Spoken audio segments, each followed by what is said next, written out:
From Studio A in Hobart Hall, WPTV presents Late Night with James Nuzzo and Eric Dargis, with special guest Mark Barragato and music from Cooper Davis.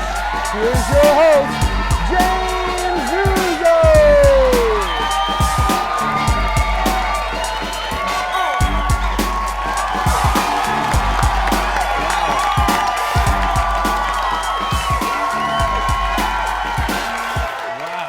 Oh my God.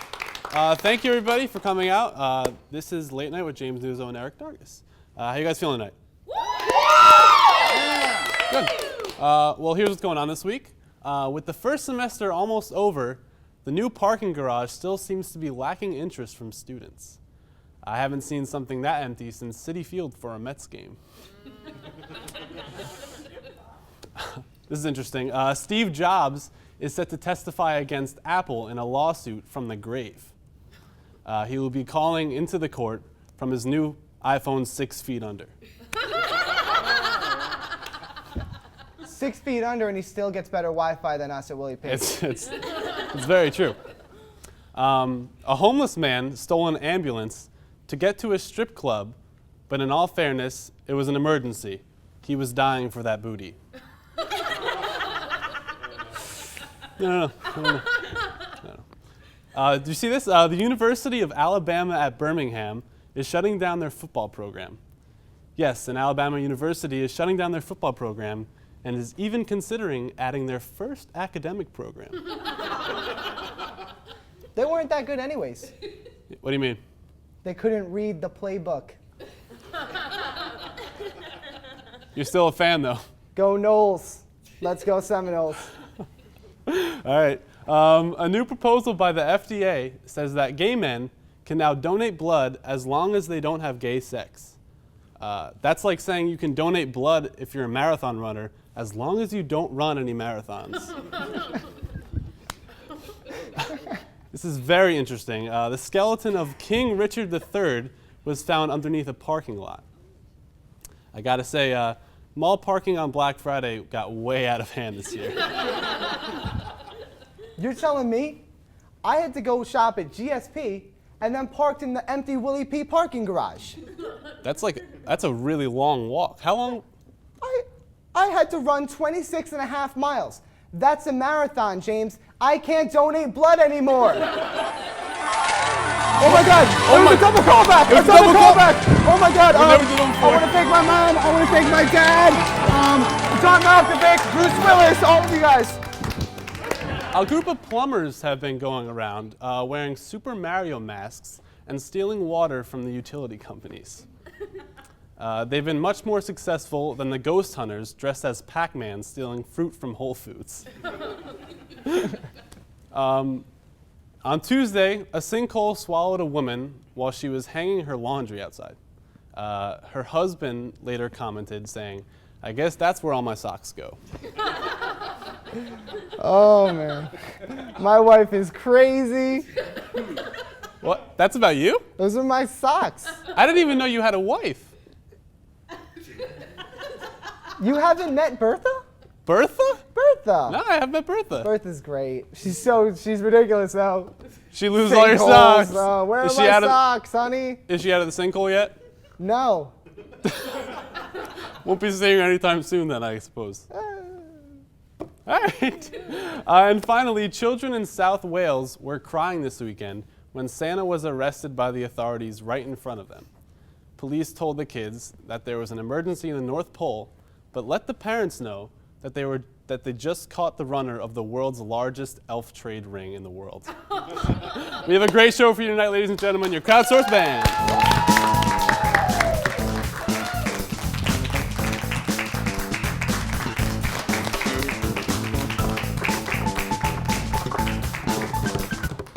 How you doing, Eric? I'm doing pretty well. I noticed earlier you were wearing glasses. Yeah. You haven't worn glasses for the show yet. It turns out I'm legally blind. You're blind. Legally. Legally blind. Yeah, I found out after I got into a series of car accidents. A series of car accidents. Yeah, it was pretty bad. It It was like more than one. That is It was a series like several. of car accidents. And then they said like, can you not see the road? And I said, what road? Can you see me right now? Yes. No. Oh, okay. Well, the band sounds great. Can you tell us a little about this band? This is Casper. The band's Casper? Just I noticed Casper. before. I couldn't see. I didn't see them. Casper's a ghost. Well, I'm not sure if it was because you're blind and you're causing me to be blind also, but It's group blindness. It's kind of a thing. It's a new thing. Get a dictionary. Do you guys remember the old show MTV Cribs? Yeah?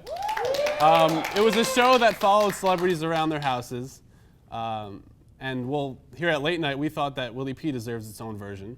So here it is, the first ever episode of Late Night Cribs. Take a look.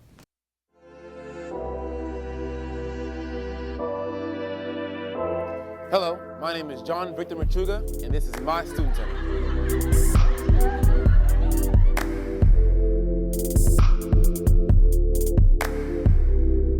Follow me.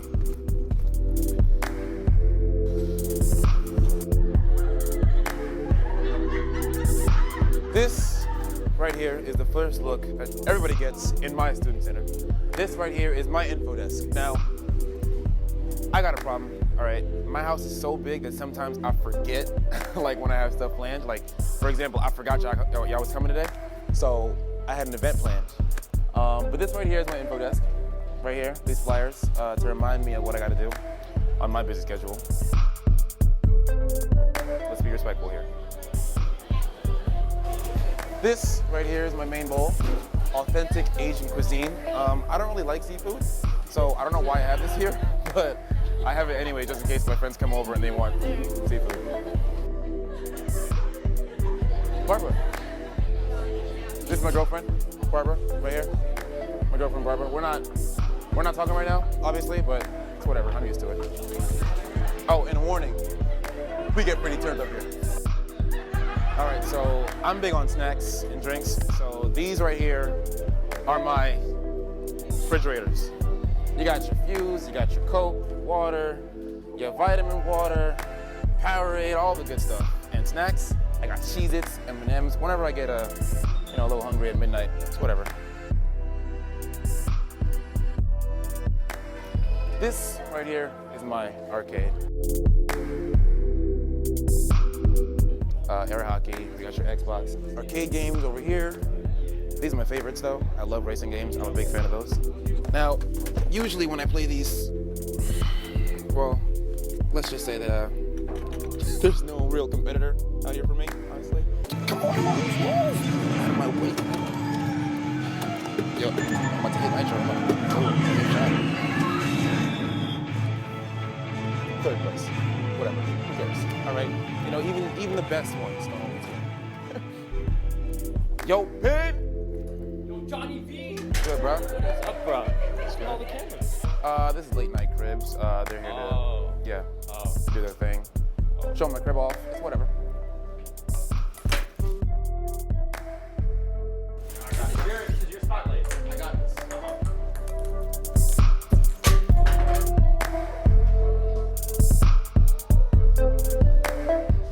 All right, so to sum it all up, I got like 17 bathrooms, 18 self-portraits, 3,500 girls on a waiting list. I got like 42,000 plants, 18 elevators, 16 automatic open doors, 15 flights of stairs, 16 posters of myself, obviously, 17 pieces of like Christmas decorations. I knew that. How's it going, man? So this is it. You guys got to get out. But again, my name is John Victor Machuga, and this is my student center.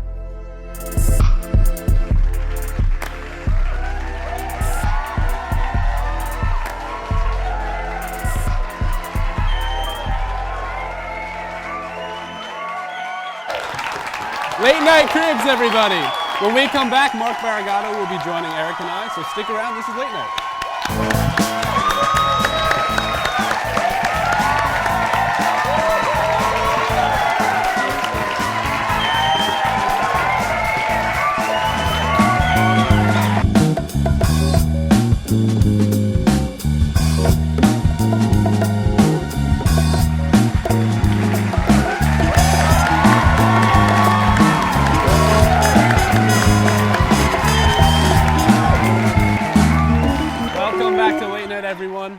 Our guest tonight is an adjunct professor here at William Patterson, as well as a WPTV alum and host of the old late night show here, Lose the Remote.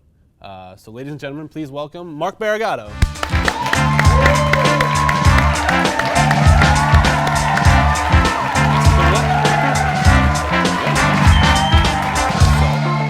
Welcome. Thank you. Good to be here. This is your first time back on WPTV since 2007. 2007. What's it like to be back? It's very, very different. Yeah? This, set's different, the studio's different, the equipment, everything. It's like not even, the student center's finished. It wasn't even finished when it wasn't even started? I had a student center for 1 year. And then the for my cribs, freshman year. So the cribs, you got to look around at. Oh yeah, That's I good. never, but then for the next 3 years I was here, it was just a big construction zone, You guys had the old studio, but it wasn't in here. It was in the other room, or No, we had a studio in here, Okay. but we were all we weren't even digital yet. We Oh, had okay. analog, and Gotcha. the control room was over in a different section in the backstage. Yeah. It's just not even close to what it was when I was here. So how does it feel to be in the guest chair instead of the host chair? Because you did host the old show. I did lose the remote. How was that? How How long did you did that for? 3 years. 3 years. Yeah, my sophomore year was when I found out about it, Mm-hmm. and my first year living on campus. Yeah. My freshman year I was a commuter, and I was in the theater department, and then I came in and I was like, I really want to get into TV, Mm-hmm. and then I met this one kid. We became friends. He was like, "Hey, we have a show that's starting up called Lose the Remote. If you're interested, Mm-hmm. we're having host tryouts." I said, "Sure," and tried out. And then those people that I tried out with were 10 years later. We still. Yeah, that's great. I mean, friends, and 3 years to have a show is pretty successful. Yeah, we really enjoyed it. Yeah. I mean, it was the only late night show on campus. Yeah. And it was the best 3 years of my life. I mean, I wouldn't trade it for anything. Yeah. It was great. Yeah. Well, hopefully we Yeah. can't go for 3 years because I leave next We year. get but- 2, and then I'm all alone. And then you're here. Until, Yeah, I'm all alone. All right. Well, Well, hopefully. I said the same thing, and now I'm doing one on Sunday. Yeah, we'll talk more about that later. But so you graduated from here. You went to grad school. Yes. And then you're now coming back here as an adjunct professor, and you teach film 1. I right? teach film 1 now, but I've also taught advanced TV production. I taught video production, editing. I taught film. Yeah, film as a medium. So they kind of just bounce me between the two departments. Is it weird to be back after like being in those classes and coming back and like? It's different them? to be in front of the classroom instead of sitting in the chairs. Yeah. And I mean, obviously your work at school here paid off because you now work as an assistant editor on Pawn Stars. Yes. That's pretty cool. Thank you. So like working on that, I feel like working on that show would be so fun. I don't know, just to look at all the footage and everything. You What's, would like, think editing? it's fun Until you're actually until you actually get in there. Then because it's such a. I mean, obviously it's a fun show to work on. It's Yeah. very organized. I mean, as Left Field Pictures is the production company that puts on Pawn Stars, but that's one of the 100 shows they do there. Yeah. But Pawn Stars is considered to be the flagship show because it's Yeah. the most popular. It's #1 on the History Channel. Yeah. It's very well known. So the crew for that is well oiled, like no mistakes, and it's so compared to the other like production crews, Pawn Stars is a very, very good one. When you went here, were you really into editing, and that's how Yeah. you got? How did you actually get the job there? Well, when I was a student here, I didn't know what I wanted to do, and then when Yeah. I started Lose the Remote and we started doing skits for the stuff for the show, we started putting them together. That's when I started getting involved with Yeah. editing, and then that's when I realized that's what I like to do. So I just started doing some internships here and there, and then internships is the way to go. Yeah. And then I knew somebody at MTV who got me an interview with the right person, and then that was it. Then I got the opportunity to leave and become an assistant editor on some of the TV shows, Nikki and Sarah Live Season 2 for MTV. I was on Guy Code and Girl Code for a couple months. Wow. Then I went to CW Network, was on a web series for them. They were having some event and where both production companies would be there. And they were like, oh, Mark, you should come. And I was new to Deke at the time, and I was like, I don't want to go. And they're like, no, come on, you just come for one drink. But it was a long day. I was like, I really don't feel like going.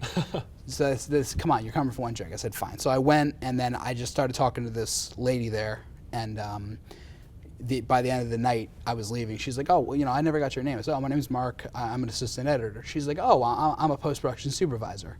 And I'm like, oh, well, those are the people that hire us. Yeah. So, and I'm like, oh, for what so? She's like, Pawn Stars. Have you heard of it? I said, yeah, it rings a bell. And so she's like, oh, well, we have an opening if you want to send me a resume. So Obviously. that's all TV. Networking. It's all networking. Yep. So if you're ever anywhere and they say go to the bar, go. Like anywhere, just go. I'm going to take that advice. Go. Go to when- the bar. Go to the bars. That's the When we were advice. talking earlier, I found this interesting that you and Eric are actually from the same town, Dumont, New Jersey. We are. Both Dumont natives. Yes. Huskies So, represent. Huskies. Now, you went to all the classic places like De Niro's, Jolly Nick's, Italian Connection. All of them. Oh, yeah. You remember Jolly. the Dumont fight song, right? Of course. Where Dumont, the brown and orange, and Orange and brown. Huskies. Huskies. Go food. Go Huskies. Food. Yeah. Yeah. Everyone knows it. Everyone sings it. It was a very bad song. Was Yeah. is it an unorganized town? I mean, I feel Mostly. like There's a train that runs through the middle of the town and practically through the high school. So- it's literally right next to the high school. One The time, train is? one time I distinctly remember when I was in high school, the train came by and the tracks didn't come down. And this is a true story. And so cars were literally going over that, like right before, and the train's coming, and we're like, oh my god, we're about to see a scene from that movie Unstoppable. Bang! But thankfully that happened. That's a true story. Yeah. And then that's when you all started doing the chant. That's Yes. what we do the chant. Huskies. I think we kind of made the song up during that. For some reason. I don't know. So to talk about lastly, you said you host the Lose the Remote show. Yes. And you're actually coming back and doing a reunion show after 10 years. 10 years. And that's on this Sunday. So do you want to talk a little about that? I can't be more excited. Yeah. It's gonna be a lot of fun. I mean, we've been doing a lot of prep for it for a few months now, and but we're having a couple late night guests, which I'm not gonna ruin just yet. Okay. So we're gonna we have pre-taped skits. I'm the editor for the pre-taped skits, Gotcha. and then we've all been. One thing we always do, we don't have just like one person writing, we're all collaborative. Yeah, that's how you should be too. Exactly. So we've been pretty much going back and forth. Right now, we're trying to lock the skit that we taped, and I have everything edited, and I keep sending everybody, and they keep making changes, and I'm like, okay, guys, like the show's on Sunday. Let's lock this already. And all four of you guys, your producers, have been really successful with their jobs. So Yeah. so that's pretty great. Yeah. So Mark Barragato, everybody. When we come back, we're going to play a little game with Eric and I, and so don't go anywhere. This is later.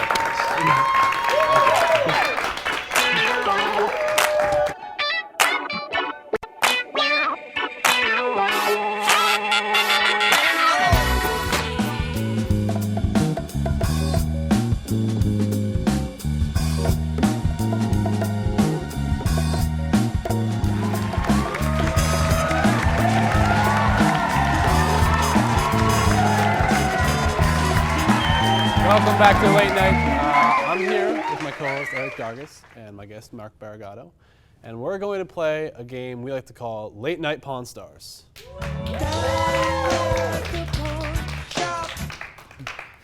Nice. The way it works is we have 3 objects, and Mark and Eric will have to take turns trying to sell their object for above the item's retail value, which the customer does not know. And you guys all have the prices of the objects. So let's begin. I'll bring up the first object.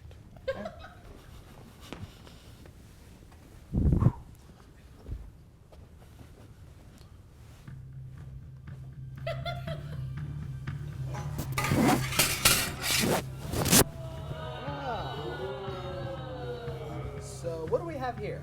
Now, I'm surprised you can't tell. This is the original model for Margaritaville. Yes. They were going to build Margaritaville just like this. Well, you see, Margaritaville was a very known place, and I believe they sold margaritas. I'm pretty sure that's how they got the name. Yeah. And people back then, they loved drinking margaritas. They liked having food with the margaritas. It was a very well-known, very festive place. I agree. Now, you do realize, just before we start throwing prices around, this is where the original cheeseburger in paradise was served. Really? Yes. Do you have any paperwork on that? Funny story. My mom ate it. I see.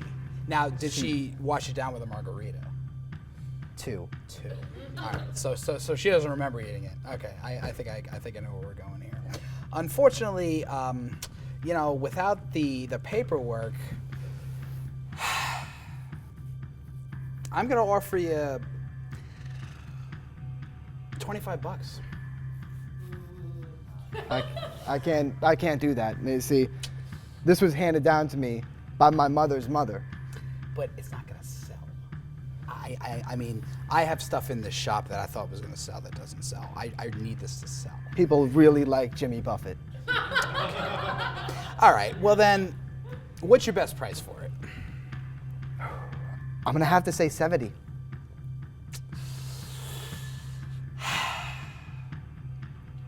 I'll go $30.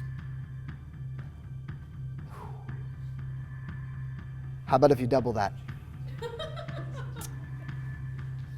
I'll go 55, not a penny more. We need the final price. 55.01. 1 penny more. I'll do 55. Yes. Thank you. What was the price? Retail price? It was 60. Rick will never give you the Okay, price that okay. you asked for. Never. It was close. It was Not close. bad. Very close. Okay. Now the roles will be switched. Okay. You will now be the clerk. Oh, you will now be the clerk. I'll be the clerk. I don't even know what's going on. Yeah, who All right, knows? here we Who go. knows? Having trouble with this one.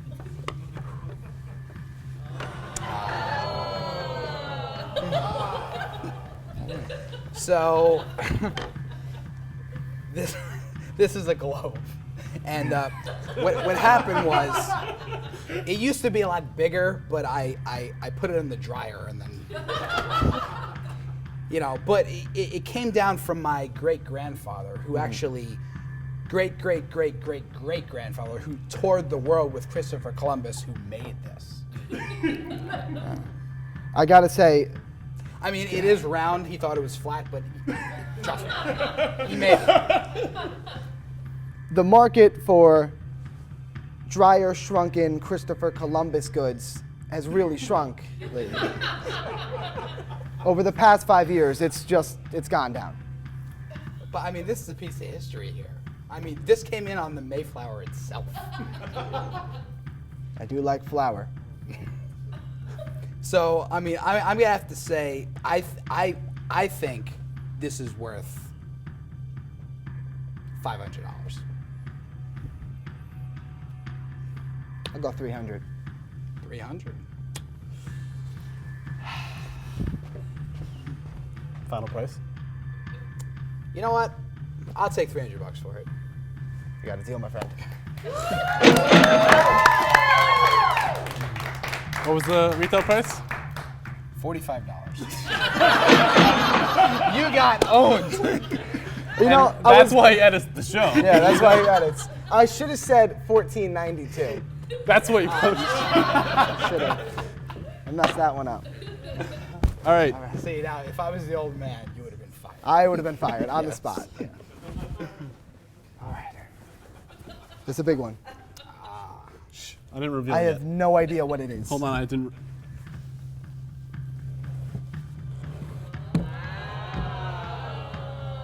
Roles are switched again. You are now the clerk. Be careful. Is it alive? Obviously, you heard about the Rudolph the Red-Nosed Reindeer tragedy. I actually did not hear about that. Why don't you enlighten me? Well, Rudolph has left us, nose and all. Oh. And it was Santa's request, not only that Rudolph be stuffed, but painted gold. So he's Rudolph the no-nosed reindeer? Rudolph the no-nose gold reindeer. Okay. I mean, this belongs in museums. Natural Museum of History, You know, like this is Night at the Museum stuff right here. This is Ben Stiller worthy right here. I see. Yeah. So when it's midnight, does the nose come back and does it come alive? Because that'll have extramental changes for the price. I'm not going to guarantee it. But I will tell you this. Maybe. All right. How much? What do you want to do with it, man? I want to sell this to you, and I'm thinking a bad boy like this is going to go for about $2,500. You see, if it was Rudolph himself, nose and all, and not painted gold, and not dead, People pay a lot for mummies. I would pay let's say double that. But it's just, I mean, he's got an antler and a half. He doesn't even have two. Historically accurate. Historically accurate. I'm gonna have to say, I'll give you $50. I'd walk before that.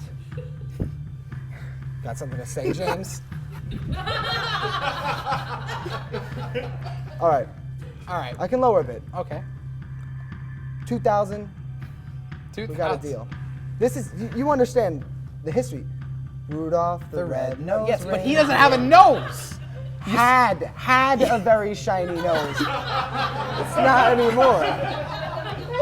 Before we start singing entire Christmas songs, we need a. Steve. No. Okay. We need Silver a final bell. offer and a final verdict. I'll Can I go touch this? a little bit. That's enough. 1,800. 15. 16. That's your price, isn't it? Hey. 15.59. 15.59. And what was the retail price? $1,500. $59. See, you won it. I'm gonna have Chumley wrap this up. All right, give it up for Eric and Mark, everybody. Late night will be right back, so stick around.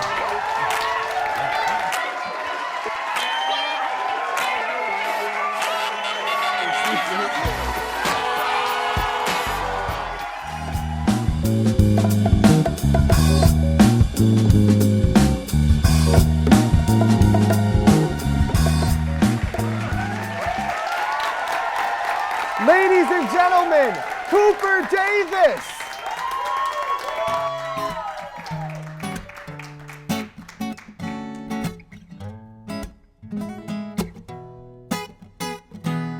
There's a man dressed in all black, he's bleeding through a stain on his suit. He doesn't know why fell this time.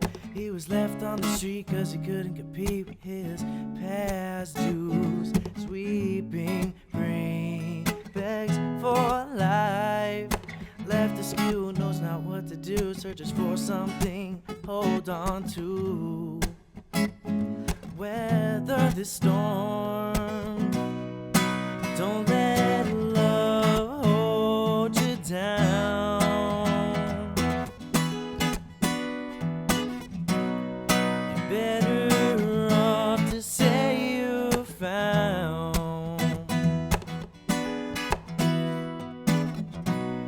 yourself in the back of your own mind.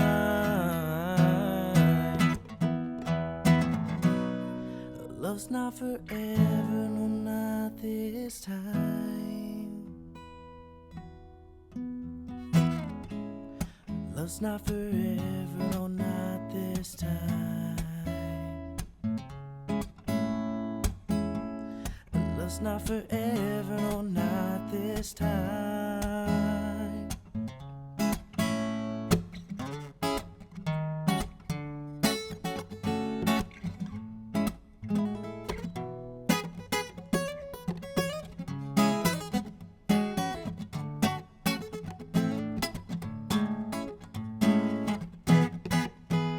to the pain that he's hung in, but he leaves unsaid. These unanswered questions eat away at his head.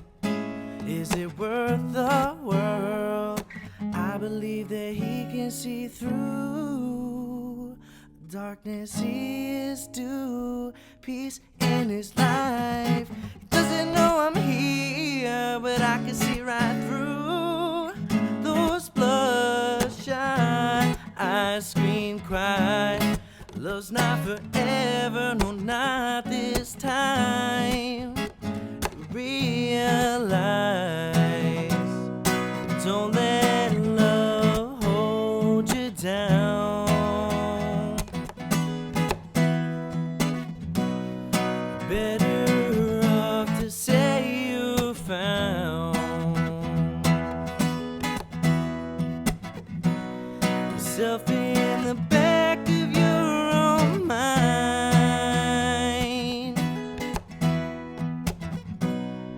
Love's not forever, no, not this time.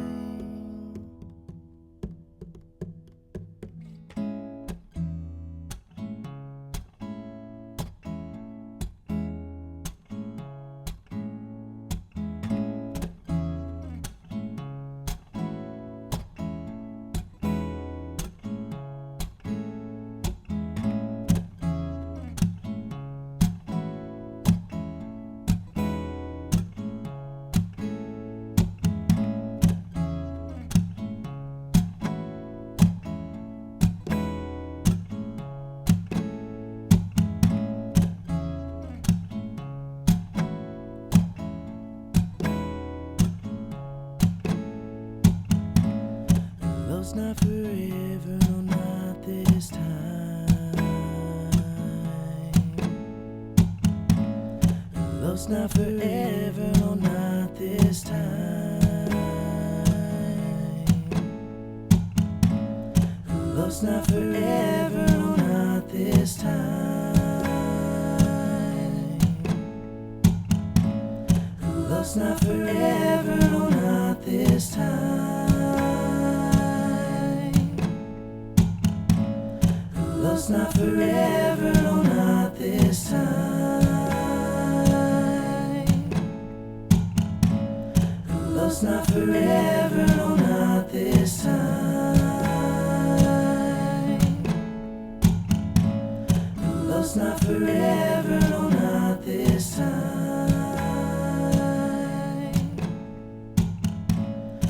Love's not forever, no, not this time.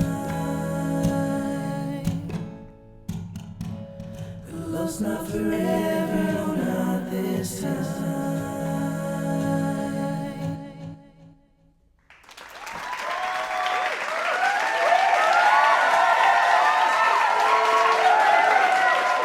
We'll be right back. Don't go anywhere.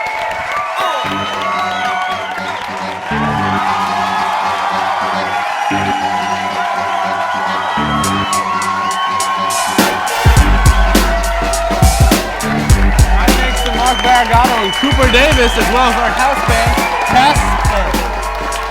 Thanks for watching, everybody. See you next time.